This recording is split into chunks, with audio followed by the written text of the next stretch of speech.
Hey everybody, how's it going? Welcome to the 13th episode of my calf update. I can't even believe it's been 13 of these so far, but time is flying and I'm enjoying every minute of it. So this is kind of a special show, I think, because not only because I've got a few guests waiting in the wings, but also this would have been the weekend of New York Comic Con. So, and of course there is none. I mean, Reed Pop is doing their metaverse or whatever the heck it's called. And they're also still hosting their charity art auction, which is pretty cool. But in general, it's a bit disappointing not to have that show out there. I enjoyed it last year. I actually got this shirt last year at New York Comic Con. My guest Sean Rutan and his buddy Marvin picked it up, probably as a gag. They probably thought I'd never wear it. I'm wearing it tonight. So as a weekend goes, obviously there's been a lot of talk from the dealers. There's been a lot of updates going on. Felix has been doing his, just like he did his San Diego Felix Con, he's doing his New York Felix Con, and he's doing drops every day. I believe there's a big Paul Pope art drop tomorrow, and there was a big cover art drop today. Albert Moy had a massive, I believe at least 60, 70 page art drop today. Glenn from Panel Page Art is doing updates. Will is doing updates. Kirby's Comic Art is doing some special art drops, and I believe some portfolio type prints and stuff. So everybody's still trying to get in the spirit of the show not being around, and I think that's great. I mean, I think that the more we can kind of find our way through COVID and try to enjoy the time online, the better, since we can't do these things in person. So, and of course, don't forget Comic Art Live, as I've sent out a couple announcements the last 24 hours to past exhibitors and all the premium members on CAF. That show will be the weekend of November 14th and 15th. We've kind of set the format for that. Booth setup is going to begin on the 28th of October, so we've got 3 weeks until that time period. The biggest change in the format for the show this time around will be that we're going to allow, instead of just the one set of 18 pieces of artwork, we're going to do two separate art drops. There'll be a drop on Saturday and a drop on Sunday. 24 pieces will be allowed for each exhibitor each day. And if you're an art rep, of course, every artist that you bring to the show will be able to have more artwork in your booth.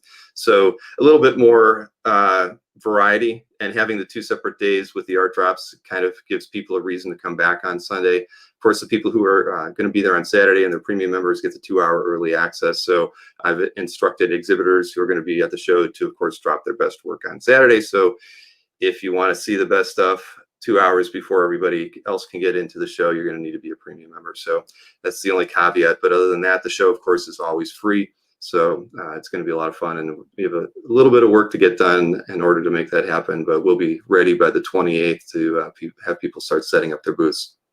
So I'm going to go over just a couple quick things before I bring our guests on tonight. The usual stuff. I've got Comic Art dealers this past period, and the period, of course, is from September 28th through October 4th. They had a total of $285,000 in sales, which is down from $577 from the prior period. The prior period was just ridiculous. And so 285 is more of a normal range for the art dealers to be in. I'm sure with all of these art drops and special things that the dealers are doing for New York Comic Con, that we'll probably have a pretty high figure for next week. So let me pull up the few pieces that were of note from that period.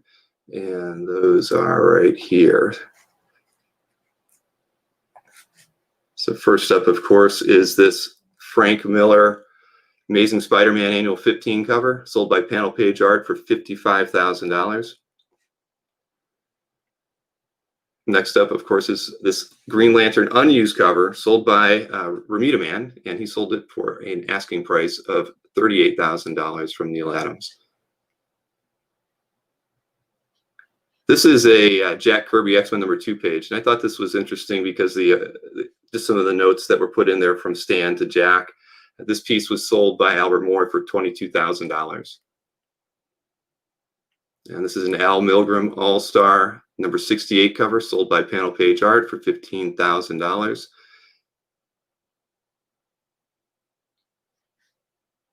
And finally, a Green Lantern 77 page, oddly enough, by Neil Adams and Frank Giacoia, sold by Anthony's Comic Book Art for $9,000. So that's synchronicity right there. As far as the overall sales for dealers that period, Panel Page won the week. They had 10 sales, but those 10 sales amounted to just over $100,000. Bermuda Man was next with 29 sales and just under $80,000. Albert was third with 17 sales and just over $55,000. Then Anthony brought in the fourth place piece with 49 sales and just over $30,000. So again, a very average week, but I do expect, because just think about this too, Anthony has been doing these massive art drops every single day since last weekend. I know he did some weird circuit where he did a bunch of deals. So I really anticipate there being a huge amount of sales showing up in next week's report. Yeah, all right. So our next up is the auction report. And thanks to the European auction, the Heritage held $1.648 million in sales for the week. This first piece and section is from eBay. This is a Jim Lee Batman black and white page, which sold for just over $10,000. Next up is this Mike Mignola Hellboy splash page from one of his sketchbooks, sold for just under $6,000 on eBay.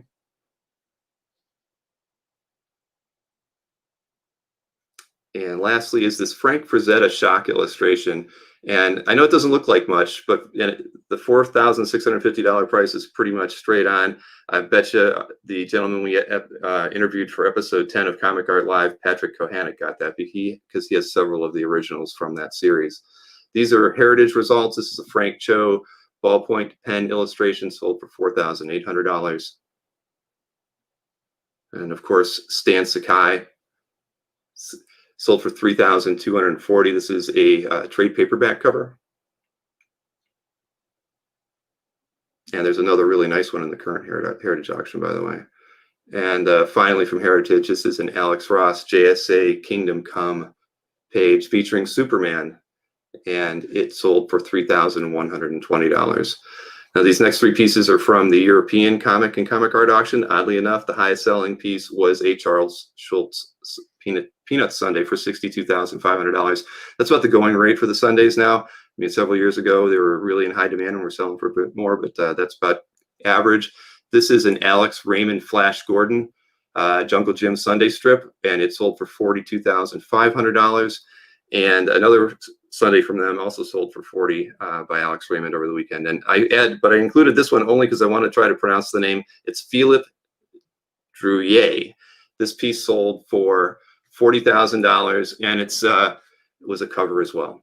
So with that in mind, that pretty much covers the auctions for the week as well. I mean, it was fairly great because of the European auction, and everything that I've read, everybody was pretty impressed with the results from that sale. I think that Heritage has already said that they're planning to do a second one, or I guess it'll be their third major one, and it'll be around the March timeframe. So that's something to keep our eyes on. But they do try to mix in European and American artists as well, or art, Marvel and DC artwork, and certainly strip art, which is very popular over in Europe. Next up, I want to cover the popular art on CAF before we start bringing in the guests, and I'll just kind of run through those as quickly as I can. There was a lot of great artwork added, as always. This was actually a hard week to kind of pick the pieces that I wanted to go with. I ended up going with 15, and I usually pick a few less than that, but there was too many nice pieces to show off. Of course, this first piece is from Fantastic Four 278. It's the page one splash by John Byrne and Jerry Ordway in the collection of Dino Mauricio. Next up is this Avengers 29 page by Don Heck and Frank Giacoia. It's in the collection of Andrew Rawlis.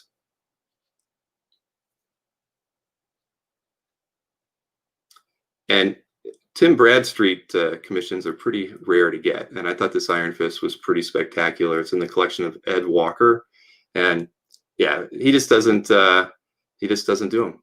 I mean, I love his work, so it's nice to see that. This is in the collection of Glenn Crane, and it's the Operation Future cover by the artist Robert Schultz. This is in artist Bill Morrison's collection. It's the cover to Love Problems number 12. Maybe there's a gag here. This artist is probably going to be getting a knuckle sandwich in a minute. He shouldn't have been going after the cougar there, I think. So lots of trouble. And next up, of course, is an Ultimate Fantastic Four 21 cover. This is by Greg Land and Matt Ryan in the collection of Paul P. This is a absolutely fantastic Will Eisner Spirit cover, and it's in the collection of Zadok.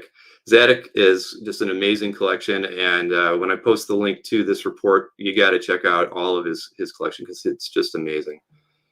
This is a Fallout New Vegas poster by Jeff Darrow. It's video game art. It's in the collection of Nate Schultz. Just classic detail from Mr. Darrow. And this is in the collection of Mike Berkey, Spider-Man sweeping the leg clearly on Kingpin. This is from Spider-Man 60, page 2 by John Romita Sr. and Mike Esposito.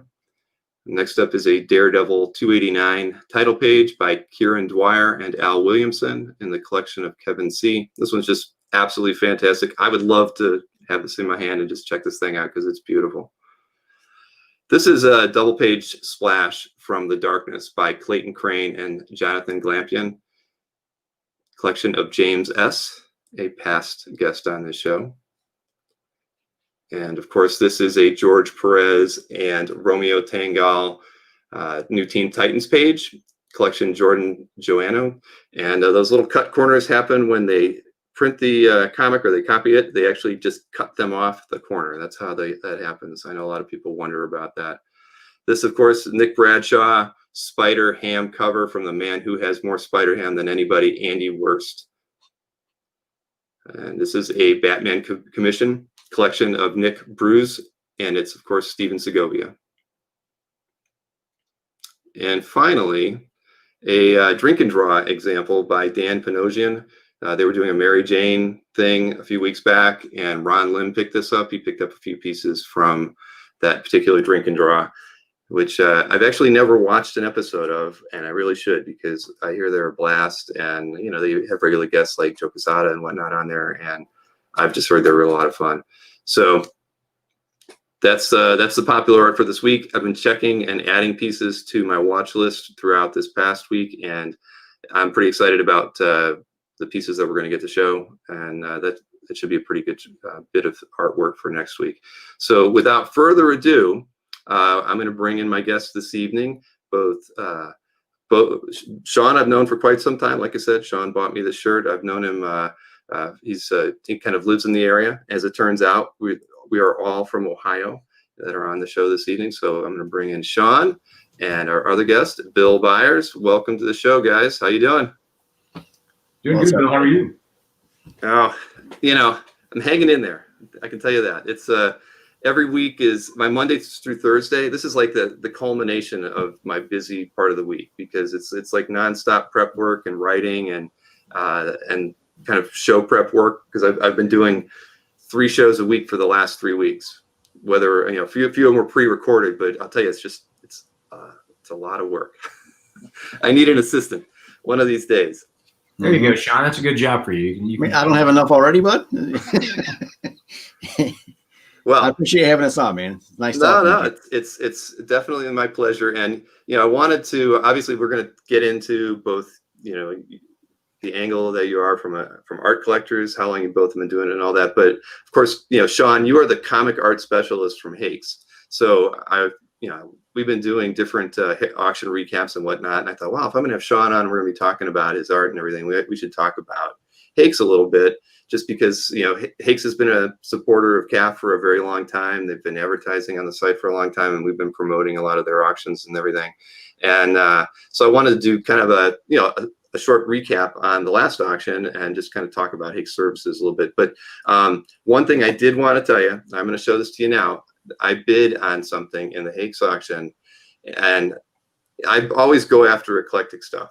All right. And I didn't win this one. And I'm really disappointed because I really should have just went after it and just said, I'm going all in on it. And I'm going to show you the image, and you can laugh all you want. Oh, that's cool. That's sweet. Cool. I wanted that thing. And, if I would have shown it, because my wife actually collects the old cards from that era, right? All the wacky pack stuff. I mean, I've got a whole bag full of them over here.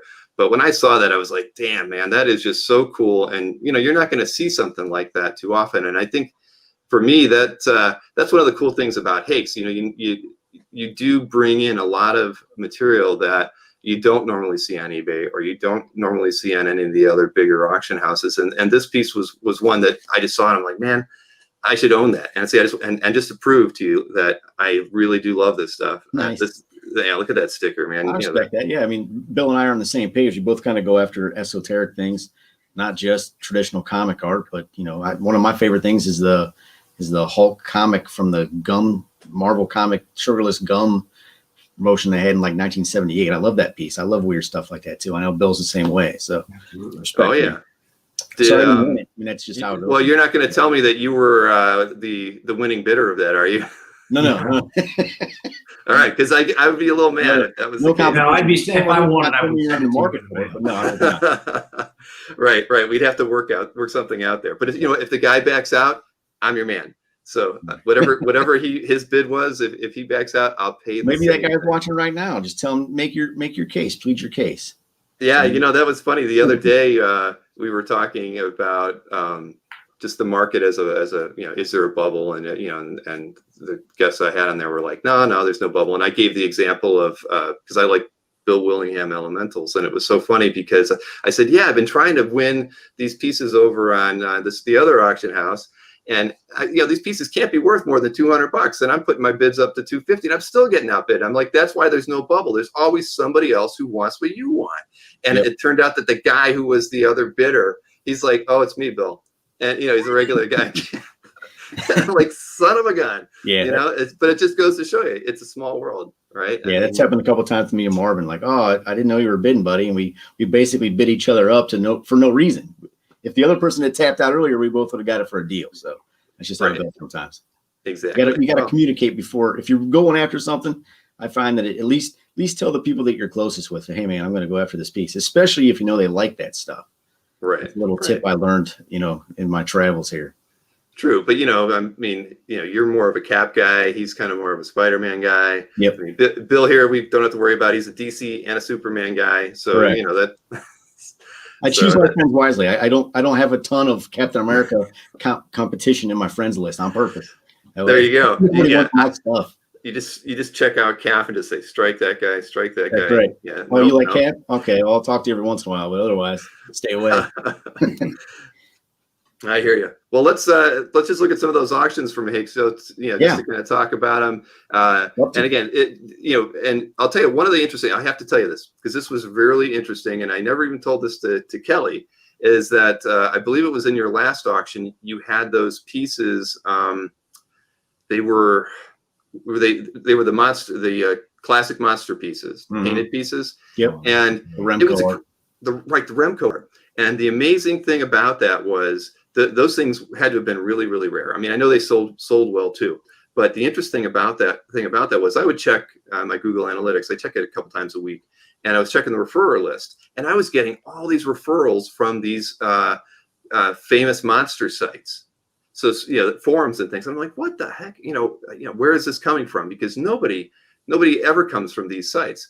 And I went and I'm like, okay, I'm going to go check out their forum. And it was a forum, and I'm going through it, and it was all talk about Hakes. Excuse me. It was all talk about Hakes and those auctions. I was like, son of a gun, man, Hakes needs to run more of these auctions because it's that kind of thing that because where were they going? They were going into your calf gallery, which was in turn promoting the sale on your site. And so I just found that incredibly interesting because I've never seen that happen before with anybody. And Comic Link has a regular gallery on CAF that promotes their sales, and a lot of guys do. But I've never seen a drastic influx of traffic from something like that before. I mean, not even just average CAF users posting something. So that just shows you the uniqueness of the materials that Hakes comes by for their auctions.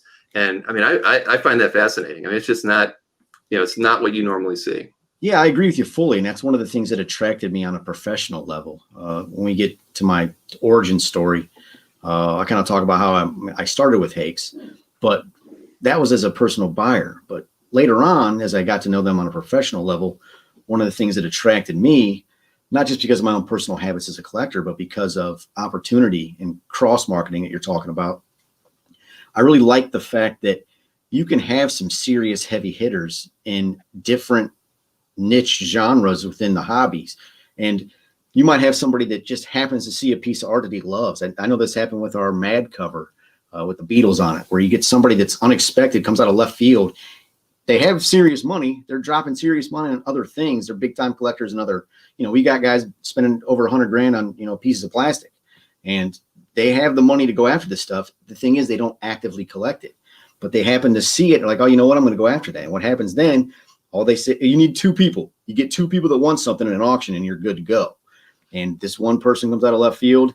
They collect something else other than art. You never know where they're going to come from. And then it ends up being a benefit to the consignor into the auction house. So it's kind of a win-win that way. Well, and your auctions definitely cover the gamut of collectibles too. It's not just an art auction or an art and comics auction. I mean, you've got a lot of memorabilia, historical stuff. So you are bringing in a wider, group of collectors to the site. So you're exposing them to potentially more things, which is always good. And there's some nuance to that. I mean, one of the things we try to change a little bit of our format on the website too, and it's always being tweaked and improved upon. But one of the things that we're cognizant of is that sometimes people are specialists, and if they only care about political or only care about original comic art, we wanted to make that accessible. So on our browse auction feature, you just click on original comic art. You can click on original syndicate art, whatever you want to do, animation cells, whatever your thing is. You go after that, look through it, save it, and then you can kind of just specialize that. Mm-hmm. But if that's as a buyer, but again, as a seller, as a consigner, it's nice to know that every once in a while that one person's going to come out of left field from something else, have the money, and kind of go after something too. So it's kind of at this point in time, as we continue to tweak it, it's kind of getting to the best of both worlds. Sure. I hear you. Well, here, let me pull up a couple pieces here. I know this was animation lot, right? Winsor McKay. It's weird, one of the things that Bill and I are simpatico on, we have a real love of the history of the medium. One of the things that, when I first started out in the hobby in 2012, I've always been fascinated by, early figures and anything that kind of create an industry that wasn't there before. And the early Malcolm Wheeler stuff from DC and going into obviously Siegel and Schuster. And then, you got Funnies Inc. with, Human Torch and Namor and those guys. What was that guy's name? Lloyd Zakay. You had a bunch of early figures I was just fascinated by. And I think Winsor McKay falls into that category. I have no personal nostalgia for his work. He's there with Occult and Crazy Cat Harriman. It's not my thing. It's not anything that I was aware of on a personal level before I got into studying the hobby. But as you look into it, it's awesome to see pieces that are a century old by masters that created an industry that kind of wasn't there before. I find it fascinating. So that was a cool piece. And I think it was the strongest piece of art in the whole auction this time around. Right. I think it was somewhere around 13 or a little bit higher than that. Correct. Now this was Starlin, right? Starlin, yeah. This one was a fail on my account because Kelly and Alex were asking me, what do you think it's going to go for? And I'm like, I don't know. I had just come away from there's an Avengers cover that I think auctioned out recently on, I think it was a Link, an Avengers cover is Night of the Beast. I did the logo stats for that cover. And I still, even after that, I didn't really have a real finger on the Beast market. He's obviously tier A or tier B, but he's not like Iron Man, Spider-Man. He's not quite up on that list there. So he's more of a fan favorite than he is an overall marketing juggernaut. So I didn't know exactly what to predict. On top of that, the Starlin market was hot, like 2018. It was just going gangbusters, but that had kind of started to die down a little bit, maybe plateau a bit. So I just didn't know what to expect. And then it ended up going, right where a lot of people that I was asking were saying it was going to go in the teens. And that's basically where it ended up. So exciting to see it. It's obviously it's an early origin story. It was really cool, but it just goes to show you that no matter how much we learn, there's always something more that surprises us and stuff like that too. So it was good to see it do well. I agree. This is Occult. Yes. Yeah. Buster Brown and Hogan's Alley, Yellow Kid. Again, it's something that I really appreciate from a historical standpoint. And one of my favorite things I'm in debt to Hakes for letting me do is they let me go to the Library of Congress when I first started. I think I was wearing the same shirt, so I need to update my wardrobe. But I think I was wearing this shirt when I went to the Library of Congress. And I loved it. I really enjoyed seeing the historical stuff. Amazing Fantasy 15 was there. And then one of the pieces I saw was an early Buster Brown Yellow Kid. strip. It's just great to see that stuff. This one was an enigma for me because obviously it's beautiful painted art. It's a character in Tarzan, and I believe he had another one that was it the Phantom that has been around. They've been around for the better part of a century in the public eye, but it's hard to predict where they're gonna end up. Much like Buck Rogers and things like that, where it's an older generation's favorite. However, this guy does great work, and being a painted cover, I just didn't know what to predict. And what did it go for? Like $8,000, something like that, somewhere in that range. Well, almost 11, actually. Yeah. Great. With the juice, it was 11. That's strong, and it was good to see. And somebody got a great deal because that's, again, you were talking to Robert Dennis, which was a fascinating episode, and he's talking about how this stuff is basically fine art, and it's what it is. This is fine art, and someone's got that on their wall, and they're gonna love it for generations. It's really cool. Oh, I agree. Yeah, that was yeah, exactly. Fantastic. Another Starling, correct? This was Starling, I believe. This one, right around where I expected to go. I would have liked to dip my toe in this bidding. Unfortunately, I just didn't have the means at this time, but it's a great piece. I think these monsters covers from Marvel, especially in that prime bronze market, there's some value buys there. It's really cool. I agree. There's nothing like a good monster cover. I remember that, like, Paul P recently posted a Man-Thing cover, where he's getting shot with the cannonball. I mean, that's like, fun times for me is any period piece like these. I agree. Yeah, they're awesome. This one was also a pleasant surprise. That's Braithwaite, correct? Yes, it is. Yeah, Doug Braithwaite. His stuff, I love Justice, one of my favorite series. It's him and Alex Ross. I love it. Obviously Galactus, other than everyone's least favorite menacing cloud from this Fantastic Four movie. The real Galactus hasn't really made an appearance in MCU, so that's prime for an uptick if that happens, if you see him in a teaser, especially if they reboot Fantastic Four and do it right. Doctor Doom and Galactus are overdue, so there's some room for movement in this piece, but also did really well in its own right, even right now. It was really cool to see, especially with double-page spreads. It's kind of hard to predict those sometimes, so I was pleasantly surprised with the result there. It did really well. Yeah, that is true. I mean, with DPSs, you sometimes hit it, and sometimes you don't. Yeah, but Bill and I have a mutual friend that really doesn't like them at all. He's like, I just don't want to deal with them. Right. I think I love them. I like to display my art. I think they're fantastic to look at. But I do know several collectors that it's not their thing. So again, just because of that one dynamic, and it's true with a lot of things in art, you never know what little subtle change is going to make someone either go after a piece or not go after a piece. You just can't predict it. So it was a beautiful piece. I'm glad to see it do well. Yeah, and hopefully we'll see Galactus in the Eternals movies at some point. Hope so. Byrne, he's a legend. I mean, I can't go wrong with a Byrne piece, especially a beautiful woman. So it's a win-win. Yeah, I mean, I don't own any John Byrne any longer, but I mean, the signature of John Byrne's alone is worth the price of the piece that you're going to buy. Agreed. Cool. Every time I see it, it's just like, man. Yeah, it's very unique. Yeah. Joe Simon, Byrne, and Perez have some cool autographs, in my opinion. Very true. And then this was a Scott Eaton piece, Cosmic Power. This one, I lose a little bit of, I don't want to say knowledge base, but it's not necessarily my milieu when it comes to modern art post 20th century. So this one I didn't know what to expect. And again, talking about that crossover appeal, you never know who's going to bid on stuff. These did really well for us. I think all of them went well into the four figures, and it was, I think all three lots did really well. And hopefully the consignor's happy, and I know the buyer's happy because it's gorgeous art. Scott Eaton does a great job. Absolutely. And this was Don. Yeah. I think if you're showing the pieces that we brought to the table, Don Heck's one of my personal favorites. He's an architect of the Marvel Universe, obviously. And I think, again, there's some value buys with him. He doesn't get anywhere near the cachet that, Kirby gets or Ditko, obviously. It's just he's in a different tier. And I think because of that, you're talking about, this is sub 50s Avengers art from the 60s. And it's very early formation of modern mythology. It's awesome. It's American art form in a pure form. I love it. Oh, without question.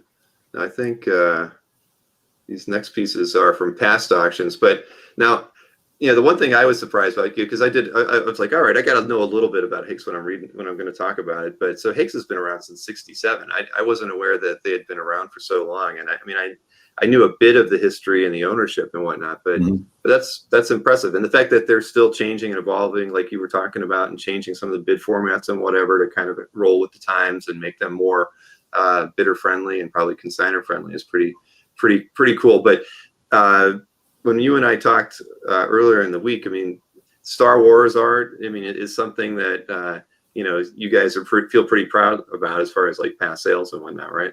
I'll say unequivocally, if you have Star Wars art, bring it to Hakes. We dominate that market. And again, I think it's you got people that are spending high dollars on prototypes and figures that are, they're rare, but they're not one of a kind. So you get the one of a kind market, and you cross market that with that collector group, it just goes gangbusters. Again, this is another, I don't want to not toot my own horn, but I thought this was going to go maybe 20 grand, and it went 15 grand more than that. It went really well. And I'm sorry, this one went 25, correct? It was the number 3 that went for 33 or 34. I think this one was 24. I think you're right. You're right. Again, this is a little bit later. I think this one wasn't even tied to the movies necessarily, was it? This was part of the comic. I think like the first, Bill, you're a Star Wars guy. How many of the comic issues reference the movies directly? Well, okay, go ahead, Bill. See, now this is the problem with having us both have the same name. Yeah, right. The first 6 issues were A New Hope, what was then just Star Wars, and then after that, it picked up and was additional stories after. I think it was 6. It was 6 or 8 issues. Yeah, the first 6 or 8 were the first Star Wars, and then it was fill-in stories until they got to The Empire Strikes Back. Correct, and the fact that it was an official tie-in in that $34,000 one, that definitely gave it a bump. But again, it just speaks to the fact that you're cross-marketing with collectors that have the means and have the love, and they see something that's just rare, and they're like, man, I got to go after this. This was my favorite of the stuff you've continue to promote. I collect creation art, but this one was just, I mean, I could buy this, or I could buy a house. So what am I going to do? Granted, it's an Akron house, but still, it's up there, and it was beyond my means. And it was just, at that point in time, I just sit back and kind of put my hands behind my head, and I just watch as a spectator and watch it go. Somebody got a special piece. And one of the things that I pride myself on for my clients, not just the sellers, but the buyers, is discretion. I know who won it, but I'm not going to divulge it. It's in a good home. Well, that's good. I mean, X-Men, that was always my book, and the Cockrum run on X-Men is like the prime period. And once again, I don't own any Cockrum X-Men pages anymore. That's legendary Marvel right there. That's something that some kid's gonna be looking at in a museum in 2087. It's awesome. 2087. Yeah, that's probably true. And Frazetta, of course. Yeah, Frank Frazetta. Both those covers were visceral. I think that was Rob Pastella said that. He said they're pretty hardcore, and they're tough to look at. But that's the magic of Frazetta, is he could capture emotion, unlike his peers. He was peerless in that regard. He was, again, a modern master, and his stuff going for $1 million and driving the whole industry, kind of testament to that. Our pieces were fantastic. I'd love to own either one of those. They're tough to watch. It's like the opening scene to Saving Private Ryan. You don't want to watch it, but you can't look away. Right. No, these are really, really beautiful. And I can say I've got one other image, another John Byrne piece, of course. Yep. Yeah, I appreciate my buddy give me a chance on this one. It was a great piece. Prime, Byrne and his Fantastic Four run. What can you say? I loved it. So with that in mind, though, when is you just had this auction. So when's the next one going to be? Is it? I think it's not going to be this year, because I think you run them every 4 months. Traditionally, we're looking at probably March, April.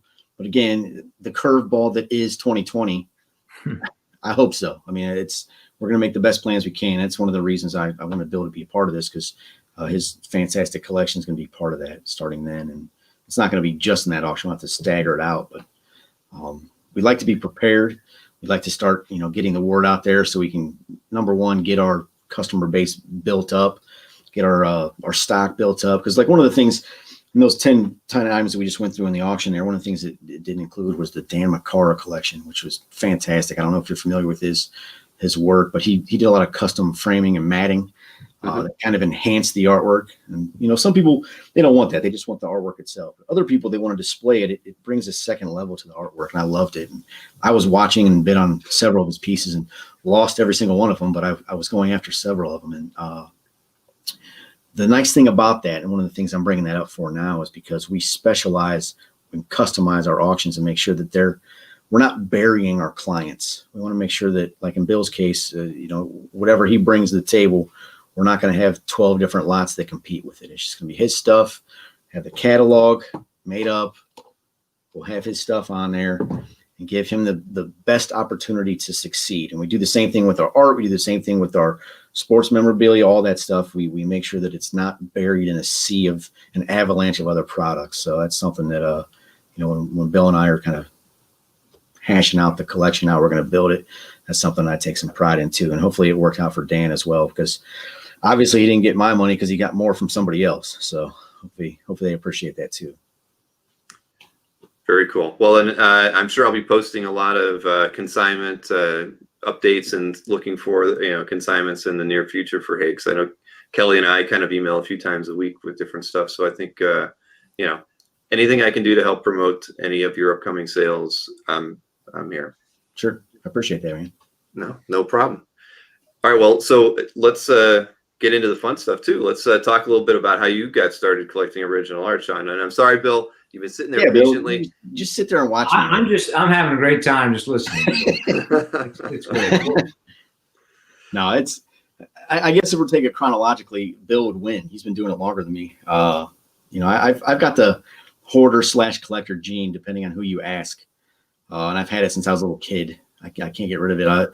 I've got a display case of toys next to me with a wristwatch I got when I was 2 years old. So it's kind of always been in me, but what wasn't in me was the strategy and the tactical knowledge that I've been slowly and painfully building now. I started in 2012, but at that time, unfortunately, I was self-employed. I was taking care of my son, single father. So I just didn't have a lot of excess money. So I got some stuff for trade and, I did okay, but the reality was I started too late. Everybody says they wish I would have started 10 years earlier. But I started in 2012. I really didn't get going until I started with Hakes, probably 2017. And I've done the best I can. It's one of the benefits and nice things about what Bill's going to talk about with his entry into comic art is it's fascinating and it's awesome to hear from, the guys like Berkey, Dave Mandel. The guys have been doing it forever. I've been collecting since 1979. I remember I bought my first Perez cover for $40. Good for you. I mean, I unfortunately that was not available to me. So what I'm also interested in hearing about is some of the strategies that work for people who are newer to the hobby, because the reality is we all want the good stuff. And for some of us, if you got a great career, things of that nature, you've built your assets up in other realms, you can possibly make things happen, but it's still a lot easier when things are, 1/10 of what they are now. So what they are, as they are now, what strategies can we employ to, kind of build our collections up? And that's some of the things I'm interested in. The story itself is, I think I've told you a bunch of times and I've told other people, but I'll be brief with it. Marvin Hoover, who technically did more work getting that shirt for you than I did. So kudos to Marvin. I was like, that's a great idea, Marvin, but it was Marvin's idea. I just wrote along coattails as usual. But Marvin found some Batlash pages at a flea market. And it was Hartville Flea Market in Ohio, which all three of us are from Ohio. I don't know if we're all familiar with Hartville Flea Market, but we didn't know what it was. I mean, we're like, obviously it was comic art. We're not dum-dums. We are comic fans, but we weren't active collectors of the stuff. And I knew less than he did at that time. And he's like, what do we do? I said, I don't know, find somebody who buys this stuff. And we found someone with a 330 area code. And we're like, who's this guy? And it was Mike Berkey. So Marvin says, hey, Mike, I got these pages. Berkey's like, yeah, come on over. I want to see him. I'll give you credit on my website. Well, Marvin's a police officer, sheriff. And he goes to Mike's house at, 1 o'clock in the morning after he works second shift. Fully attired, gun, badge, everything. And how Mike's super busy. So he kind of forgot that Marv was coming over. Marv knocks on the door, opens up the door. Marv's standing there. It's like, oh, what's going on? And then he finally realized, oh, you're not in trouble. I'm here to tell you something. So Marvin sold him that, actually traded him that stuff, got some credit, and then said, hey, I got a buddy named Sean, bring him over. I went over, and it was, it's like walking into a museum at his house. you know what it's like. I mean, I couldn't believe it. And he started talking about some of the prices and some of the values, and I got to see some historic stuff that I couldn't believe. Super Friends cells were, I remember at that time, it just stuck out like, holy, he's got Super Friends cells. I love that show. And then he started explaining how the comic art process worked, and it was fascinating. He was super gracious with his time. And he taught me a ton of stuff, and he really was the catalyst for me getting involved. So without Marvin and Mike, I wouldn't be sitting here at all. No way. And from that is actually how I met Kelly and Alex. We were at the Art Con, and they were set up, and I started talking to them. Just certain people you just jive with right away, and it was cool. Like, we got along great, and I was like, hey, we were joking around almost immediately, and real cool guys. Kind of sardonic, kind of like I am on Alex's side, and you got Kelly, who's just a genuinely nice guy and kind of takes the ribbing nicely, and it was a real nice kind of blend of friendship almost right away. And they could see that I had some good ideas. Bottom line is that it's not hard for me to be excited about working for a company like Hakes. And you got Mr. Jeppy and Mr. Hake that have been doing it for 6 decades each. So it's just there's a wealth of access to different things we can use to leverage things for my clients, and I'm excited about that. Being connected to Previews Magazine alone, having that exclusive is strong. We're in every single comic shop in the country, and we're the only one in that magazine. So that's huge. There's certain things I loved about it. And I like to think I brought some stuff to the table too with, getting us on CAF. We were on CAF at that time. And I think that's a must. You can't be taken seriously if you're not a comic art fans, if you're selling comic art. So I was real proud about that thing. And I really spoke to them about some changes to the closing procedures, which I think really kind of strengthened that at the time.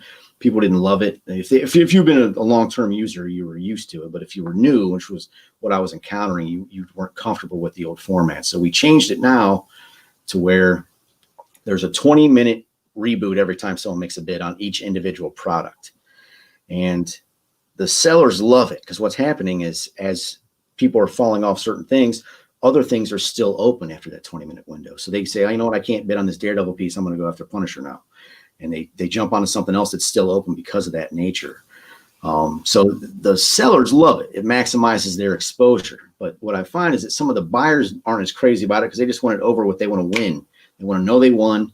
They don't want to wait. They don't want the stress of waiting. So what I've done, because again, my exposure to Hakes was as a fan. I was buying, Batmobiles and stuff 10 years ago. I love their format. I love everything they brought to the table. Mm-hmm. So I became kind of experienced with how to use the website. And even now with the new 20-minute format, all I do is 20 minutes before the auction is about to end, I stagger my bids. I'm going to pick what I'm going to bid on, and I bid on one thing, and then I go 3 minutes and bid on another thing, and I go 3 minutes and bid on another. And then I know if somebody bids again, I can just time my bid again to catch back up on that, and I can just stagger it and watch things go. And then as something goes beyond what I want to spend on it, I let it go. And then I got 4 more things I'm going to go after, and I let that one go. And then I finally get down to the 2 or 3 pieces I'm going to win. Then there's only 3 minutes left, and the stress is reduced. And I kind of have a tactical approach to it that works very well. And really, it's not complicated. Anybody can copy that. And I think that if you did that, I think you would eliminate any complaint we're going to get from that. And then you have the consigners happy with maximum exposure, buyers happy with multiple opportunities to buy multiple things. So sure. That's kind of how I got into it, both as a collector and as Hakes, and when I do on a personal level, I kind of blended them together. If anyone knows me, they know that I started off with creation art. And that's one of the, I don't want to say it's a regret, but I look back, I complain about, I got in the game too late, 2012, just moping around and stuff. And I see people with great stuff. But the reality is, I look at 2012 prices and they're bananas low. I could have got an Eric Larson ASM page for $400, or a Sal Buscema spec cover for $1,000, $1,500, and now they're going for they're 5 digits, 20 grand, 30 grand, 40 grand, and I could have been buying that stuff at the time, and instead I was going after, again, speaking of that love of history, I was going after golden age guys and guys that still had a lot of value in the market, because those collectors were still actively buying at that time. So it was harder to find deals. Plus, it was just harder to find a lot of that stuff. Like, I can't find a Dennis Neville Hawkman drawing. I can't find a Jack Cole Plastic Man drawing, but I could definitely find 5 different Spectacular Spider-Man or Web of Spider-Man covers I should have bought. So that's just part of the learning curve, I suppose. Right. Bottom line is, my point is, whether you got into it yesterday or 10 years ago, there's always a deal. There's a deal somewhere right now. Someone's making a steal on something. And if you build your knowledge base, you can get there. So that's my 2 cents, man. Rich Cirillo agrees with you. He says if you're in the right place at the right time, you can still find deals if you're diligent. Yep. Yeah, that's my point exactly. There's always something out there. Absolutely, Rich. And thanks for watching, buddy. Good to see you.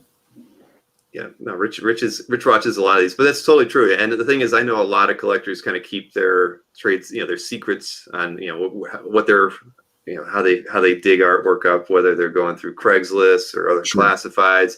I mean, I can only imagine that, there's guys who put ads in their local paper saying, I buy comics and comic art, and putting it, just in their local county newspaper, right? Why not? I mean, they're cheap, and you got to put as many lures out there as you can, right? If you're going to try to find, pieces that have been squirreled away that people don't, maybe don't know are very valuable, or they don't know what they have. Like you guys didn't know what you had when you picked this stuff up at a flea market.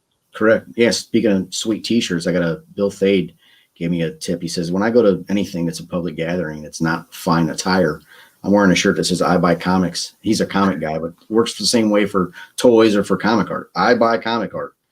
Big, and like Anthony Snyder's a master of that stuff. Just wear it, let people see it, and there you go. Right. I was going to say Anthony and Albert, routinely have that, something like that.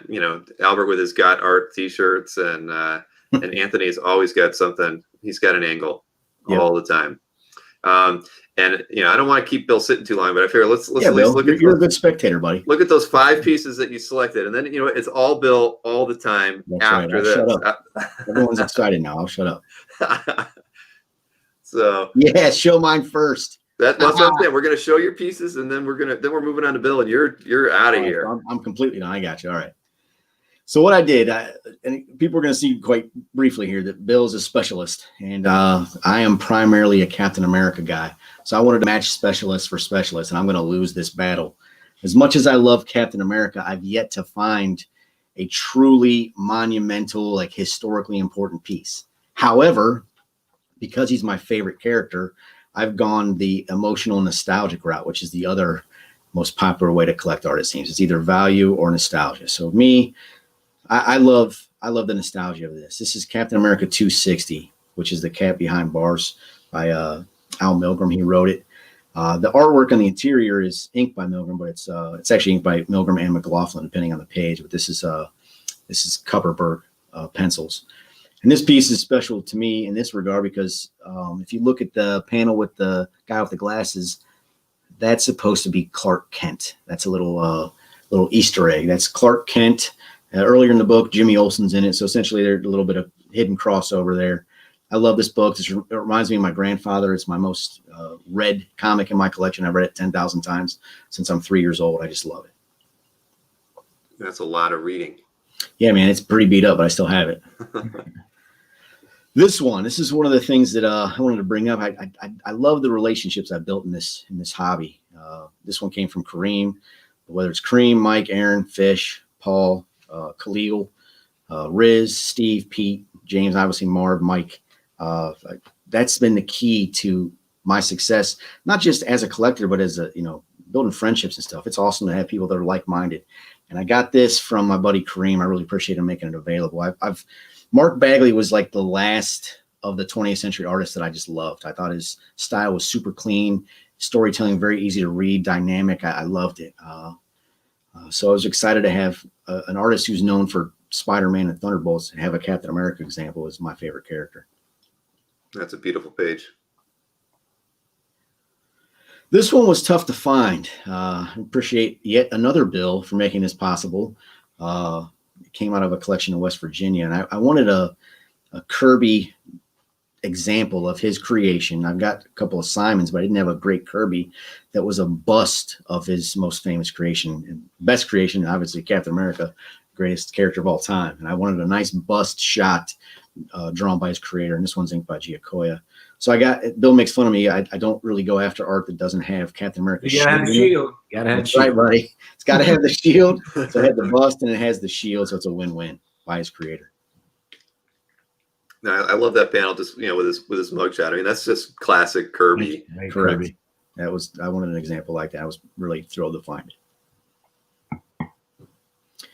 Speaking of historic, I don't have, again, a lot of that stuff was in Black Hole collection by the time I got to it. So finding a first appearance early Marvel, this is Avengers 10, again, by the underrated architect, one of the architects of Marvel, Don Heck. And it's also another early unsung hero in Dick Ayers, first appearance of Immortus. And hopefully they have a little cameo for Immortus in like a little time montage and Kang's appearance coming up. Boost this thing a couple of digits here. We'll find out. But I love this piece. I think it's real historic, and it's the only Marvel large art I have at this time. Yeah, I'm getting very excited for the potential in the Marvel universe coming up. And, you thought that Infinity Gauntlet would be the end all be all, but now when you're starting to realize where they can actually go from here, I think it's, God, the next 10 years are going to be spectacular for people who like, superhero cinema and especially Marvel comics. I agree. It just shows me how and I can see it, right? Sorry, man. I didn't mean to interrupt you. Go ahead. No, that's all right. A little bit of a lag there. What'd you say? I'm sorry. I couldn't catch what you're saying. I was too busy flapping my gums. No, I just said, God willing, we live to see all the next 10 years of the Marvel Cinematic Universe. Yeah, for real, man. Not only are we getting that age, we never know what 2021 is going to bring to us for sure. Yeah, let's not get down. I've been trying. I feel like we've just kind of got over. It's been such a depressing time. The last 6 months for a lot of different reasons. It's just I'm so hopeful. So that's why I always look for the silver lining. I'm looking. Well, I'll tell you what, silver rainbow. Sure. One of the things that's awesome about this hobby is you can't travel around and do what you used to do, and it's a bummer that it's the week of New York Comic Con and we can't go. However, having the ability to talk to other collectors and enjoy things in your own home with your hobby, it's awesome. It's kind of kept my spirits high during this year. It's been a blessing to have this hobby going on. And one of the things you were talking about, the Marvel universe, kind of shows the prescience of Kirby. He said at the time when they sold, I think Goodman sold Marvel for $15 million.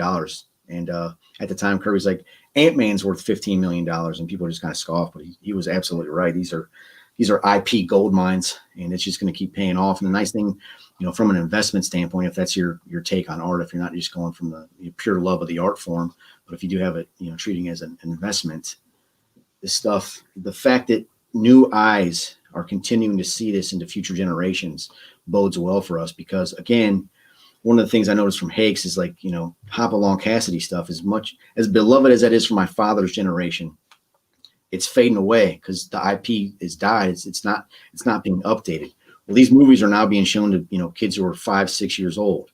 And just like, me buying Underoos in 1979, it's the same thing today. These characters are still out there and they're going to remain relevant. And as these people grow, not all of them, but there will always be a segment that appreciates the history of it. And they're going to want stuff from the Titans that kind of created it. So that's kind of, it's nice for us. This, speaking of Titans, is my favorite Joe Simon piece. This was actually featured in the Superheroes and Never-Ending Battle PBS documentary that Liev Schreiber hosted. In that documentary, Joe Simon's working on this piece. And I didn't know that. Actually, Marvin brought that to my attention at the time after I already picked it up from Berkey. He's like, man, you see this on TV? I was like, oh, yeah, sweet. Super cool. One of my heroes holding it. So one of my favorite Captain America pieces that I'll probably have till I die. It's a beautiful example of his work, and and there certainly is not enough Simon work out there, unfortunately. Yeah, that was something that Marvin was smart on too. He said, because at the time I was buying this, his estate sale was on Heritage, and it was everywhere. Like you'd have 10 great Simon pieces every single auction. This is still when the Sunday auction ended at 11, and they had them in their featured auction sometimes. And he's like, dude, these are going to dry up and you're just never going to see them again. And sure enough, you don't see them at the market anymore. Everyone bought them up and now they're gone. Right. And there aren't many that are as nice as this one too. You see a lot of cap sketches, no backgrounds, anything like that. And this is a great storytelling piece as well. You're very lucky. Thank you, sir. I agree. Yeah. Fortunate for sure. Now, Bill, we can finally talk to you. I mean, it's only 50 minutes into the show, but the one thing, when Sean, of course I didn't know you as a collector or your name when Sean mentioned it, because just so everybody knows, I usually pick one guest and I say, hey, who would you like to chat with? And that's how we'll do the show, because it'll be fun and you guys are familiar with one another. So he says, oh, this is Bill Byers. I want to talk to him. I'm like, who's Bill Byers? I mean, I don't think he has a calf gallery. And Sean was like, oh, he's a new collector. He's only been collecting art for like a year. And I'm like, oh, well, cool. So I'm getting a green collector, somebody who really doesn't know anything about collecting or original art. But that's the furthest from the truth, isn't it, Bill? Yeah, I mean, I've just been a lifelong collector, and I think like many people's collecting art, you sort of start with, maybe the toys or the comics that you grew up with, that you read, that you loved, you played with, and then, maybe as you get more disposable income or as you get more interested in what is the process behind these things, how did they make this toy that I held in my hand, or how did they make this comic that I read? Then you start to kind of gravitate towards that production process and the arts and the prototypes. And that's really where, I had my collector's arc. When I was at Ohio State, I was a Star Wars guy, and I had been collecting all the vintage toys that I had as a kid, and found out that Kenner Toys was in Cincinnati. Of course, I knew that, but said, hey, gee, I wonder if any of those folks that created those toys are still living in the greater Cincinnati area. And I wasn't, anywhere near the first, and didn't have the kind of success that many of my buddies had. Chris Gergulius, Gus Lopez, these guys had been doing this for a long time, from when I was in high school. But the ability to meet some of these former Kenner employees who treated it as a job, right? It was just, they didn't think of it as art. They didn't think of it as something that people would care about all these years later. So, I'd started that, more than 25 years ago now, collecting pre-production prototypes and original toy art, concept art, packaging art, starting with Star Wars. And then what happened, just like we're sitting here talking about comic art prices having gone up and up, the same happened in the Star Wars market. There was a store years ago in Cincinnati called The Earth. And many of the Kenner employees knew about The Earth and Kathy, who ran The Earth, and they would bring their prototypes there and sell them. And I remember, a later stage in action figure development is called a first shot, right? That's right when they test the molds before they put the copyright and trademark, into the mold itself. We used to look at those, they were dime a dozen. We're like, these are going to be around forever. They're not worth $50. Well, there are some first shots now that are selling for, upwards of $10,000. And the hard copies that we would pass on back then are now $100,000 pieces. Wax sculpts are kind of the absolute quintessential. Did I lose you guys here? No, we're here. Yep. A screen pop up. So just like original artwork in comics, the original piece of any toy, other than the packaging art, right, is the wax sculpt, right? It's a sculpture. And then for the packaging, now everything's made with a computer. It's all laid out electronically. Back then, everything was done with photography or art. So I had inadvertently been collecting comic artist, I'm doing air quotes, comic artist art for years without knowing it. I transitioned from Star Wars and was really interested. I've had a lifelong love of Superman and the DC universe and Jack Kirby and the Fourth World and all of his characters, right? The New Gods, Darkseid, Apocalypse, and New Genesis. So Superpowers was like my favorite. That was kind of the last toy line that I really collected because I was aging out. And I didn't care. It was like one of those things you were like, secretly still buying action figures and not telling your buddies, but loved it. The Hall of Justice, the play sets, the action features. So I just really love Superpowers, also made by Kenner. So I started tracking down a lot of these prototypes for these toys and some of the original artwork. Well, turns out I didn't know that I was buying, comic legend artwork, right? Dick Giordano, Jose Luis Garcia Lopez. He did most all of the packaging art. Alex Saviak. I think I'm pronouncing that correctly, right? Sean, did I get that? Alex Saviak, is that? Sorry, I was muted, so I wouldn't interrupt you. Saviak. I knew I was going to butcher it, but he did a lot of it's all good, the card back. You got the Sienkiewicz's and the Saviaks of the world in this hobby. That's how it is. Yeah. He did a lot of the card back art in the later kind of third series characters, and I have a big focus on Steppenwolf. So, long story short, I've had this lifelong love of Superman, right? Created by two Jewish kids from Cleveland, Ohio, and I happen to be Jewish myself, and I've just always loved the parallel to the Moses story, and just fascinated by that history, and also fascinated by as a history and political science guy. Fascinated by the history of World War II and what happened right with the Holocaust, and that the creators, the early creators of comics, were largely Jewish. They couldn't get work in other places, and so they knew what was going on in the ghettos and what was happening even before the concentration camps came about. And so they were reflecting sort of the anti-fascism, anti-Nazi sentiment in comic books long before America was in the war. I mean, heck, Siegel and Schuster, in Look magazine, did the 2-page spread how Superman would end the war. And this is 1939. And this is, 2 full years before Pearl Harbor, the bombing of Pearl Harbor. Right. And so that's always been really, really interesting to me. And then the propaganda, the World War II propaganda, right? Hey, kids, tell your parents, buy war bonds, plant a victory garden, all of that. So as an aside to the toy collecting, I started collecting Golden Age Superman comics. And in my cabinet I have over here, I've got Superman 1 to 100. That's where my cutoff point was. And I started my Action Comics run. I don't have Action 1. I do have a copy of Superman 1. But then as these two things are coming together, I got a call from a buddy of mine who's a Superman collector who knows I love superpowers. He said, hey, this guy just turned up these pieces, and he's got the original cover art for the mini comic for Superman. And Superman and Superpowers toys, I've got cases of prototypes for Superman. I'm like, oh my God, that's like the holy grail for me. I got to have that, right? I mean, that was the mini comic that came with my favorite figure. So sure enough, it was Sean. And, he said, yeah, man, I got this. And we made a deal on it. And we drove halfway between Columbus and Brea and met in a parking lot and did the deal. And then we just struck up a friendship and started talking. And then I got more and more interested in comic art. And literally in the last year and a half, I think I'm up to, what I tell you now, Sean, I think I'm up to like right around 70 pieces of art, including about 7 covers. So I've kind of got a little bit hog wild, but I focus just on Superman. Yeah, just on Superman, and I kind of just buy what I like. I love the historic stuff. I'd love to find more of the early Golden Age stuff. It's just there's not a lot of it out there. And I haven't yet got a Schuster Studios piece. I'm looking at a couple of them now, going back and forth.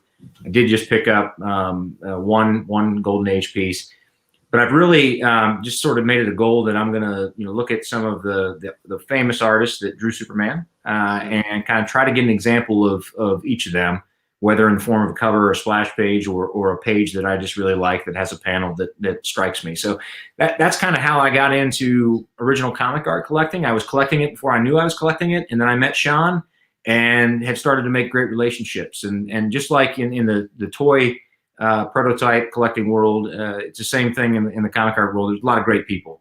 And the stuff is fun, right? This is great stuff. It's original art. It's really American history. But I find equally important the relationships that you make and the friendships you make and the ability just to be able to kind of de-stress from the day at work. I'll sit out on my porch, have a cigar, and start texting Sean and a few other guys and just talking about comic art and what turned up that week and watching your show. I can't tell you, Bill, how many nights I've sat on my front porch and watched replays or live episodes of your show while I was having a stogie out there just unwinding after a long day of work. So that's kind of my origin story in this comic art world, but I love it, and I'm not going anywhere now. And I'm collecting less toy prototypes, but I'm still holding on to stuff. But Sean mentioned that there's some of it that I just have literally an entire basement full, and I'm getting to the age, and I'm going to be an empty nester in relative short order, and it's time for me to start thinking about downsizing some of that. And candidly, that's what's great about comic art collecting. I mean, it's these things don't take up a lot of space. These iToys, they just kind of. Right. Kind of nice, and I can sit here and I can flip through them, and I just love looking at it. So, no, I hear you. I mean, I've got one kid in college now, and 2 daughters. One's a senior, so she's almost 18, and then the other daughter's a sophomore. So at some point soon, all my kids are going to be out of the house. So it's a weird feeling too. And You're right. That's the first thing you start thinking about is, do I really need this big house? And the first thing you're going to lose are your collectibles. I mean, and they're going to hurt, right? It's going to hurt when you have to sell them because you probably had them for so long. But that's the first thing to go, and at least the art, like you say, can travel with you. That's the last thing to go, buddy. That's my heat bag right there is my comic art for sure, man. That's my one bag I'm taking. And I would say, buying one piece of art a week, you are definitely considered an addict now. When you said you've got about 70 pieces you've been collecting a year and a half. That's one piece a week. Yeah, you're definitely hooked. I can't keep pace, man. I don't know how he does it. No, well, I think that's great. Mm-hmm. I love it. I probably buy stuff that I shouldn't, and I have the same kind of problem when it comes to collecting toys. You know, in the Star Wars world, had I put all my money into 3 3/4 inch figures, you know, the figures we played with, hard copies, wax sculpts, etc., that has really exploded. You know, I've got a buddy who's a dealer, so he's kind of the Berkey equivalent in the toy world. His name's Tom Derby, Collectible Investment Brokerage. And he's got one really big marquee client who I probably shouldn't say, but let's just say we were talking earlier about the Marvel Cinematic Universe, and there's one gentleman that sort of produced a lot of those things. So he may be a Star Wars collector, and you know, obviously has great means. He's had a lot of success and can pay a lot for these things. But instead of buying those back in 1994 to 2000 prices, I collect the micro collection, which only was out 1 year, 1982, and they're little die-cast figures, and they had play sets. And I just always loved those play sets. They were much more scaled than the bigger Kenner stuff, right? And it was Kenner as well.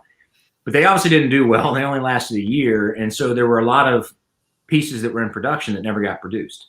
And that's the other interesting thing. And I know it was maybe different in comic art at one point where people actually wanted unpublished art, and now everybody wants published art. But in the toy collecting world, everybody wants that unproduced toy, that thing that you saw on the back of the package that you never could get it because they didn't make it. It didn't get past the prototype stage. And that's a lot of what I have. I mean, I have the styrene model for the Superman fist flyer. And you've never heard of that because they never made it. But the blueprints are out there. I have some of the slides, the internal slides, but I have the actual hand-built model for that thing. And it's a working, functioning model. I also have the hand-built model for the Superman phone booth, which was going to be a small play set where you would put the mail-away Clark Kent figure in there and Superman on the other side, spin the top, and the door would fly open and Clark would turn into Superman. That would be cool. So those kind of things fascinate me because they never came out, and I have all the internal paperwork to show, but it's that production process that gets me going. So some of that stuff I'll hold on to, but you know, others I'll thin out. I just like, if I can have an example of something, and then candidly, it just gives me more because I'll sit there and scroll through your updates, Bill, on CAF, and then I start clicking on all of your sponsors' ads and seeing what their art drops are for the week, and I'm like, well, I gotta have that. So I need to sell some of my toy stuff so I can buy more comic art. So that's my story. That's what we need is more big buyers in the comic art hobby. But that's great. Well, like I said, though, you all can have the Marvel stuff and the rest of the DC universe. I just want Kal-El of Krypton. Everybody else can have everything else. There was before we look at a couple pieces that you've got. There was a question from Don McPherson, and they were saying, "Is that the DC Comics Presents cover, Kirby cover behind you?" Yeah, it is actually. Yeah, right above me there. And what's cool about that cover is that so many things from that period. You know, Jack finally got all of his art back, which was great. And so oftentimes Theakston would lightbox those inks. In this case, though, he actually inked on Jack's pencils. And that's notated on the back, and the provenance of this piece goes back to getting it from Theakston. But if you take close-ups of it, and I posted some of it on Facebook when people were asking, you can actually see, Jack was notorious about not being able to draw the Superman S shield the right way. He just never could get it right. And so you can see Jack's pencils and how jarbled they are, and his belt's off out of proportion, and you can see where Greg Theakston fixed all of that. But the pencils are still there, and they weren't fully erased, which is nice. So yeah, that's my favorite piece, and to have the Challengers of the Unknown on there, which is Jack's creation, is just really cool. And again, credit to Sean, right? Friendships are everything in this hobby. He knew I loved Jack Kirby, and he knew I loved Superman and the Fourth World, and it all tied back to superpowers. And he knew where this piece was, and the person I bought it from has now become a good friend too. So it was a great connection. Yeah, Michael hooked you up. He was a nice guy. Yeah, he did. Man, Sean, you're hooking everybody up. We got to talk more. I gotta give you my list. Of I'm a good agent, more so than a collector too. So for sure, look me up. Man. All right, I will. Well, let's look at a few of the pieces, Bill, that you sent me, and then we can even show off some of the way you've kind of got a lot of stuff on display too. But let's see your first piece here. Let's pull this up. So there's your mini comic. That's the cover art for the Superman mini comic, which was #1. That was the first figure, first comic. That's Ernie Chan art, and that was the piece that led to Sean and I's friendship. And just love it. I mean, that's never going anywhere. That's staying with me. Just that kryptonite chest blast coming out of Luthor, and that's the, I love fat bald Luthor from the Golden Age and the Silver Age, but that Luthor in the armor, that's my childhood. That's my Luthor. So that I just love this piece. Now, Sean, I actually have a question for Sean. Now, you've done a lot of matting. I mean, is this something that is similar to the kind of stuff that you've done in the past? Yeah, actually, he got this custom made. I mat a specific way, and okay. No, because this is beautiful the way you presented it, Bill. This whole room, this one picture is not doing it justice. This whole room is fantastic. That's one of the things that again, being a late collector, if you can't collect the museum pieces because you got to the game 2 years ago, you can still display what you do have, which is still one of a kind and still awesome. You can display it in a way that makes it, kind of unique in its own right. I agree. I love when people do that the right way, and Bill has. Oh, absolutely. This is presentation wise, this is fabulous. So you don't see that too often. I mean, but I do appreciate it. Let's see. So would you say, this is probably one of the, your favorite pieces in your collection? Yeah, it's definitely one of my favorites, and probably, in the top 3 of my Superpowers favorites. I also have the original concept pitch figure. So it was made with Bondo over another action figure that Kenner used when they went to DC to get the license. And so I have that original Superman pitch piece. So that's also one of my favorites. Very cool. Let's see, I go here on the next piece. Yeah, so that's just another Superpowers mini comic art. It's just a page, but it had Superman, so I obviously had to have it. But that's from the Kalibak mini comic, and it's pretty cool with Red Tornado there. Nice piece. Definitely. Yeah, I lament the fact. I remember these, because I graduated high school in '86, so I was seeing all this stuff. But being the lame Marvel guy that I am, I just never got into DC. So I miss that. Especially when I look at art like this, and I think of because back then DC really led the charge for promoting their characters in different ways on television and toys, and you didn't have that same kind of zeal from the publisher on getting their characters out in so many different ways, and DC just did such a fabulous job back then. Yeah, we all grew up with the Super Friends, and they just kind of kept it going, and it was everywhere. It was probably a little oversaturated at one point, but I remember at the time Mattel also had the competing Marvel, right? The Secret Wars figures came out at the same time as Superpowers were on the toy shelves. And I like Marvel too, so I remember buying some of those, and I'm like, well, these are lame. They have a flickering shield, but there's no action, there's no punching and kicking, and these are lame. So DC for life. All right. I might become a convert at some point. Yeah, so a lot of these are toy-related pieces you're showing here. So this is actually the artwork for the unproduced Golden Superman. So for 50th anniversary of Superman, which would have been in 1988. So the Superpowers toy line ended right before this made it. So there is a prototype of this figure. I've been trying for literally 20 years to get it. I can't, maybe not that long, but I've wanted it for that long, I should say.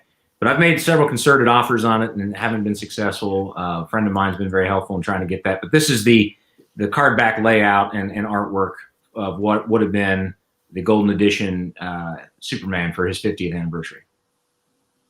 That's pretty cool. And is this something that came out on the market, or is this one of the pieces that you had to dig for? I'm just curious. So this actually came from the former VP of marketing at Kenner. And when Kenner had a place called the Morgue in Cincinnati where they would store, right? And they had a 5-year record retention policy, and they would keep stuff for 5 years and then they would throw it away.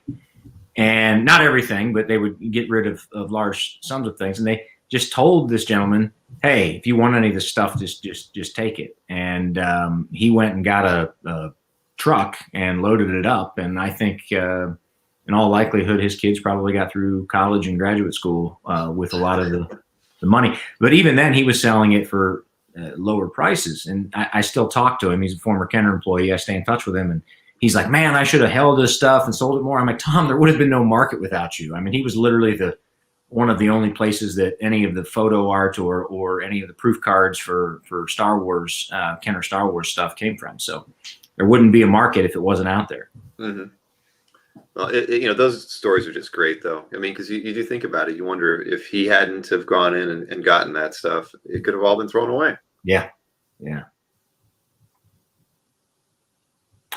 Another toy piece. So this is again, this is by Alex, who I'm going to mispronounce his name, and Sean can correct me again. But this is the cardback artwork, the original artwork for Steppenwolf, and he did the figure, the actual Steppenwolf figure, on vellum, and then on the actual board is the background art. And so that was actually separated. So this was sent from Alex to DC, and then DC to Kenner Toys. So all of the, unlike some other toy lines that was all done in-house or by a third-party vendor, DC maintained the style guide for all of this, which is why, Garcia Lopez did so much of it early on in the line. But in this case, Alex did this, and he did several of the third series characters, and these kind of turned up just in the last couple of years, which, I think he had held on to them. And I didn't know him. It was before I collected comic art. But I had a buddy who collects comic art and toy prototypes, and he's like, hey, man, I actually got some of the original cardback art for Superpowers. And for years, we had that same guy I just mentioned, the former Kenner employee who'd saved a bunch of stuff from the morgue. He had the color guides, for lack of a better term. So they were literally the hand-colored pieces that were done in-house at Kenner to figure out exactly what colors were used. But they were done on stats that were taken off of this art. And so no one sort of ever really knew that the art had come through that channel, through DC Comics, done by their artists. And so it's kind of neat. Again, it's that intersection, but that's the source image, the only one for every Steppenwolf action figure that was on the pegs in the stores, ever. So that's pretty cool to me. Well, yeah. Well, congratulations. That's a fine piece. Let's see. I got one more here. This one, this is the one that you just sent me today, and I love the story, behind it. So, tell me a little bit about this piece. Yeah. So Bashar on Nostalgic Investments, he had put up a page from Adventure Comics and one of his Friday drops, and I literally thought, because even though it's a Friday drop, he's probably already dropped it by now. It's usually about 9 o'clock on Thursday, right? So I'm hitting refresh, usually out on the porch with my cigar. And this page pops up, and I'm like, I got to get it. So I emailed him, and it was gone already. So someone had beat me to the punch. So he said, however, I do have this other one. It's one I've saved back in my collection. So he sends me this image, and I'm like, oh my gosh, I have to have it. And so I asked, and he was telling me a little bit about the history. And obviously in the Christopher Reeve movie, there's a scene where the young Clark Kent kicks a football that, goes forever. And allegedly, this panel here at the bottom in the center was the inspiration for that. This Superboy story in Adventure Comics was the inspiration that, maybe Richard Donner read it when he was a kid or something. I have no idea. But that's the story. Again, can't really validate it, but it does make a lot of sense when you look at the page. And I just absolutely love it, that Atomic Age art, still the golden age, right? It was that period of time when superheroes were kind of dying off after all the GIs came back from the war, and there were more Westerns and romance and everything. And yet Superman and Batman and the DC guys, they prevailed until we could get around to Jack and Stan creating the Marvel Universe. Very cool. Yeah, I like this page a lot. Now, the other pictures I've got are mostly of kind of how you've got the work displayed. So if you don't mind, I'll pull up a few of those. Yeah, and these are largely, apologize to your viewers. These are more sort of the toy prototypes, but just to show kind of some of the display. And this is a lot of the stuff that I'm going to have eventually in a future Hakes auction. But a lot of this is packaging prototypes and blueprints for the toys, as you see on that wall. Everything was done by hand. That's what's amazing about it. So this is kind of a shot into the basement. When Star Wars prices started to get a little high, then I got into some other things like G.I. Joe pre-production, right? I grew up with G.I. Joe 3 3/4-inch figures, love them. So you can see off in the distance there on the left actually is Hector Dorado, the original painting for the box of the G.I. Joe Ram. And that's just an absolutely gorgeous, gorgeous piece in person. And that's going to be a piece that will most likely be in the auction at some point. So that's just one shot of the basement. Wow, you bring up a lot of nostalgic memories for me. I think of all the old. I used to build models a lot, in the mid '70s, and I think of all the hot rod painted pieces that made me want to buy those. I mean, just that was the other thing. I remember that from that Hakes auction too, Sean. There was like a couple hot rod illustrations that they weren't perfect, but when I saw them, it reminded me of that same kind of period when people just they didn't appreciate the talent that was going into making the artwork for those pieces that would go into models or those hot rod magazines and those sorts of things. I just love that period of art, and so you can write that down on a list. Take a note right now. If you ever find any, because that period, you think about it, it wasn't just cars. It was it was airplanes and all kinds of crazy stuff. And what a fun time. I mean, you just don't see that in stores anymore. I used to go to Kmart or the Big Wheel or whatever was around here, and I would always buy, like a model a week. And it was always just something that had a cool box art on it. Yep. You're absolutely right. All that. Sorry, go ahead, Sean. Nothing. I'm just saying I agree that it's kind of a lost, to coin the old term for Hakes, it's Americana. It's a lot of it's just gone, lost in the past too. So, and also, I don't know if Bill Byers, I don't know if you know that Bill Cox, you came up, if I'm correct, Bill, you came up, sculpting was your background, correct? And I know a lot of these hand done prototypes were hand sculpted, correct? So I have several wax sculpts in the collection. Yeah, that was always the first step, and then once they had that final wax sculpt, they would make a mold using the silicone mold. You see several in this picture examples of those silicone molds, and then they would pour a very hard, dense urethane material. In this case, called Dynacast, is what Kenner used. It's that green color, and they would make hard copies, and those would be used as tooling master. A couple of them would get painted up as paint masters, service paint masters. And what I always found fascinating about the micro collection, which is, these are 3 of the 6 cases of micro collection prototypes that I have, is that, how the heck did they sculpt it 4 up, 4 to 1, and get that thing down with that level of detail to that tiny little die cast figure that was painted so well.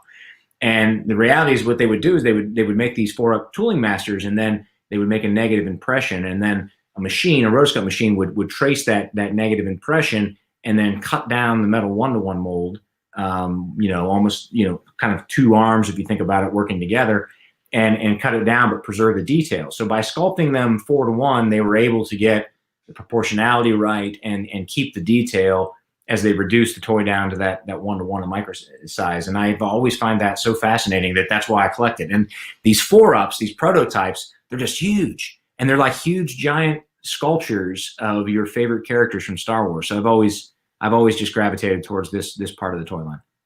And these are all, in this case that Bill's showing now, these are all unproduced. So Bill, I didn't know you were a sculptor. That's cool. So the center shelf is Emperor Palpatine, and that's the original wax sculpt, and then the silicone mold. As far as we know, this was never even poured. So there was never a hard copy, which is that green Dynacast made of the Emperor.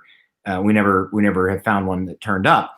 But there's some internal Kenner photography next to the Emperor there that was going to be the 3rd Death Star playset for the Return of the Jedi, but the micro line got canceled before Return of the Jedi came out. So all of these figures they were making for Return of the Jedi, and C-3PO and R2-D2 on the top there, and their molds, those are 2 hard copies and 2 molds.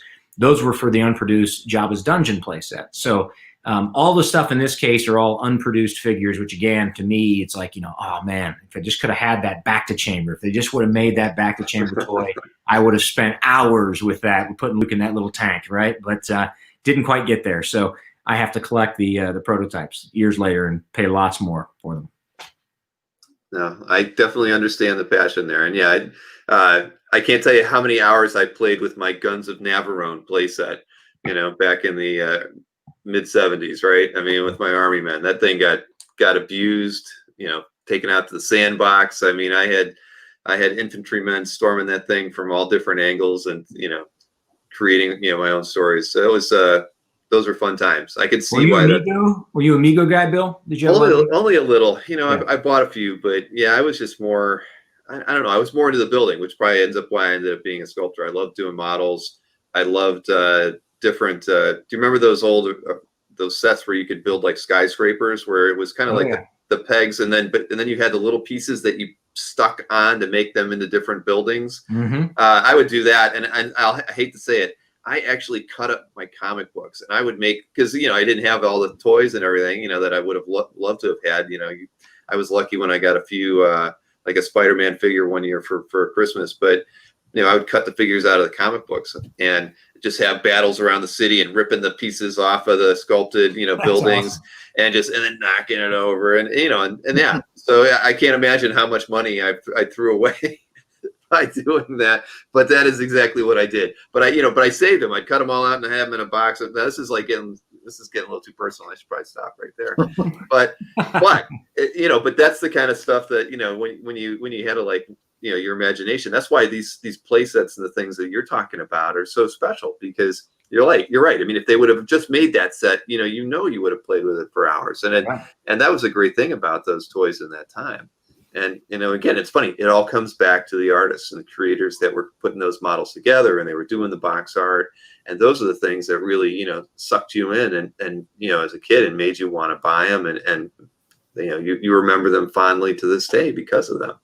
Well, it's all pop, culture and Americana, as Sean said. And I think what's cool about it is, and Rich was watching the show earlier, right?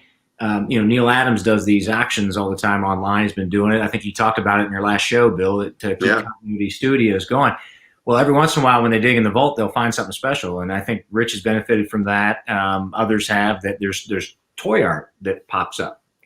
And so there's been some Corgi pieces. Everybody remembers the Corgi toys, the Spider-Man helicopter and all of that. There's been some Toy Biz pieces, but it's Neil Adams art. And so it's that kind of intersection between, the toys and the comic artists, somebody as legendary as Neil doing that comic art, just like, Garcia Lopez did for Superpower. So I find that all very fascinating. And that's the reason I'm so passionate now about collecting art. Yeah, well, Neil was in a good position, just the way he branched out beyond comics and did so much work in the marketing world. Yeah, I mean, he was a genius, and he still is a genius. And Rich is so lucky to get to work with him, and I know he's picked up a few pieces that he's posted on CAF and shared on Facebook recently. So yeah, it's fun. I've loved it. I mean, I've watched it. Even we talked with Ray, Cuthbert the other night, and he's picked up pieces from the auctions. I have not, but I mean, it's fantastic. I think so. COVID, as bad as it's been, has been such a wonderful thing, because it's brought, it's challenged creators to come up with unique ways to raise money, to get through the time with no cons. And Neil's just a great example of that. And I think that, and I've actually watched Dave Dorman, a few times during the week. I mean, it's just so fun being able to get to engage with these guys in different ways that we would never have had the opportunity to had these things not happen. I agree. Yeah, it's exciting for me. You're getting to hang out with your heroes. You look up to these guys, and then you meet them at a show, and you're like, hey, I got a piece of your art. And then they talk to you, and they're just normal people. In most cases, they're super cool. See, and look, Rich is admitting it too. He cut out the corner box figures and played with them as a young kid too. So I'm glad I wasn't the only one, Rich. Now I know we have more in common than just the elementals, our love for that story. So yeah, good. I'm glad.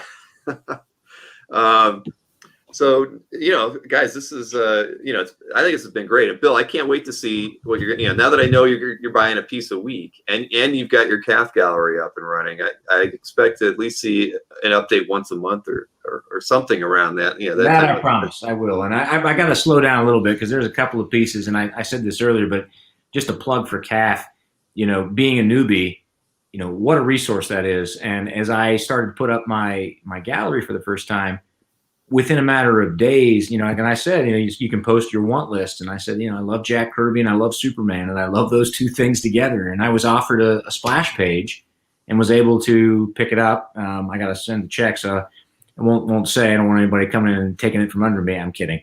But that was just so cool that just out of the blue, someone said, hey, I love your collection. You love Superman. You love Jack Kirby. I've got this piece. And, it was amazing. So probably not going to be buying a piece a week because I just bought another cover and then now I got this Kirby splash. So I'm gonna have to reload a little bit. I gotta, you have to temper your buying habits, but that's why you're gonna sell a few things with Hakes, and then you'll be able to buy. But that's cool. Right.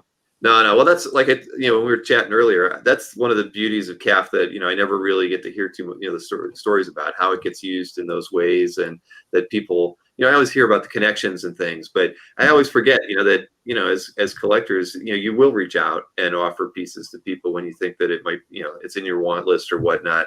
And I don't know. I don't. It's one of the things that running calf I don't really think about on a day-to-day basis. I'm too worried about the server crashing and. I look forward to the day when I don't have to, have those things. Because it's agonizing, but it's been so refreshing to hear all these stories about how people use the site and have benefited.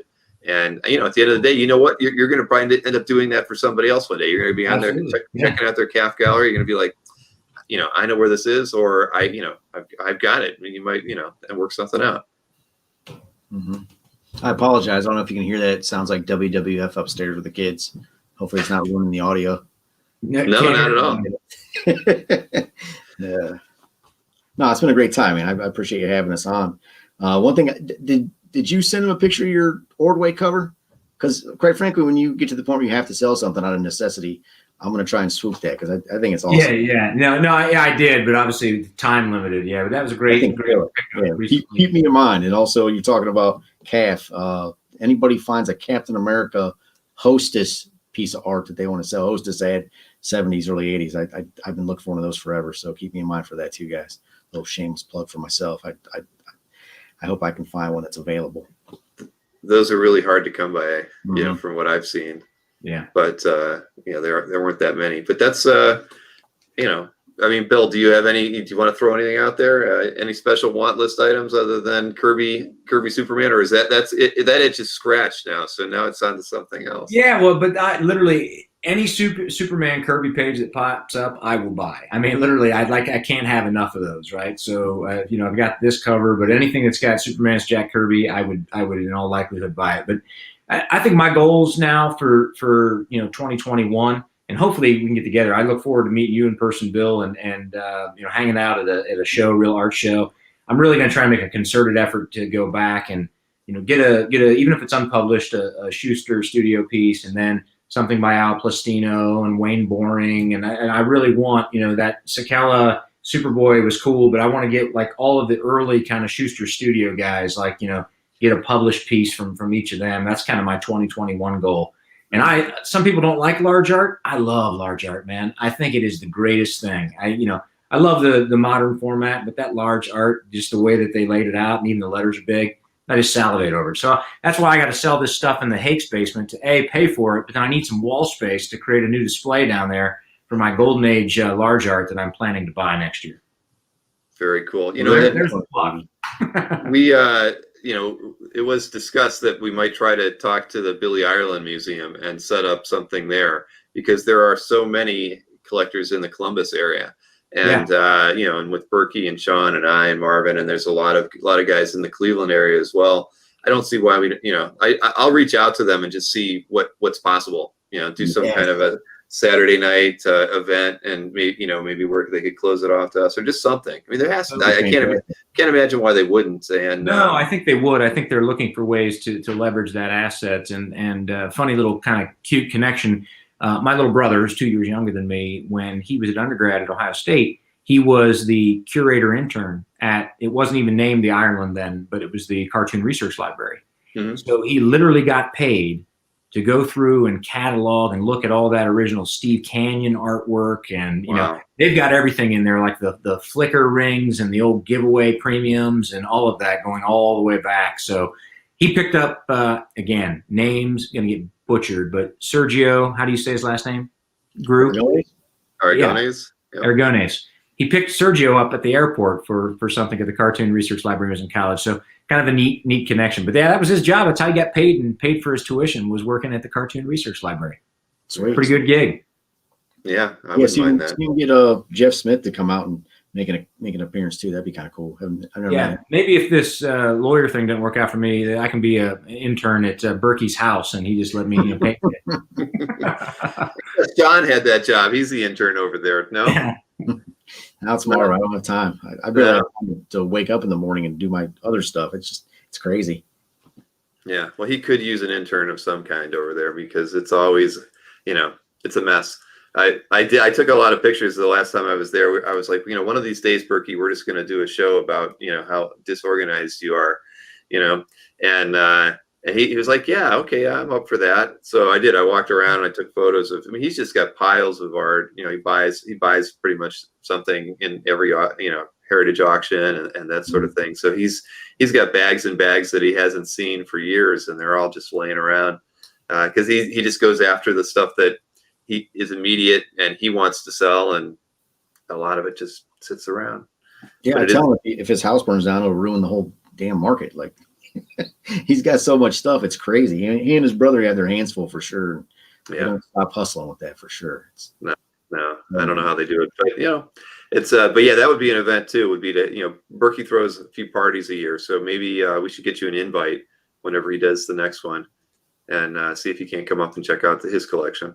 That'd be great. So much is happening in Ohio. Everybody's here. That's right. I know. Bring Dave and Eric, everybody. It's the place to be. That's for sure. Right.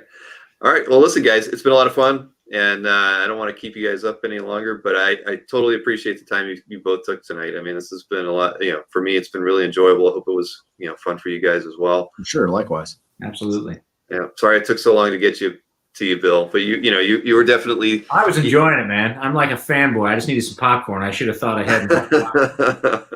That's a good idea. I've been thinking I need more props when I do these things. So maybe a bowl of popcorn would be the thing. And we were talking, and not to like bore everybody, but because we could usually talk about this in the green room afterwards. But we were joking after the last interview where I need to come up with like an overlay when somebody does their origin story.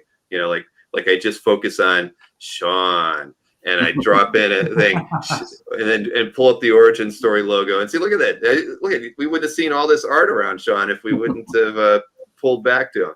So we're trying to find ways to make what we're doing just a little bit more enjoyable for everybody too. So I'm always open to ideas, because at the end of the day, this has really been like a group project, and that's what's been so much fun, working with Mike and Glenn and Will, but also just having it on all the guests that come in, because they've been giving us a lot of ideas, chatting after the show about what we could have done better or done differently. So anyway, again, appreciate it. And hang out for a few minutes after we close the things off so we can chat. And again, everybody, thanks a lot for tuning in. Yeah, it's been a lot.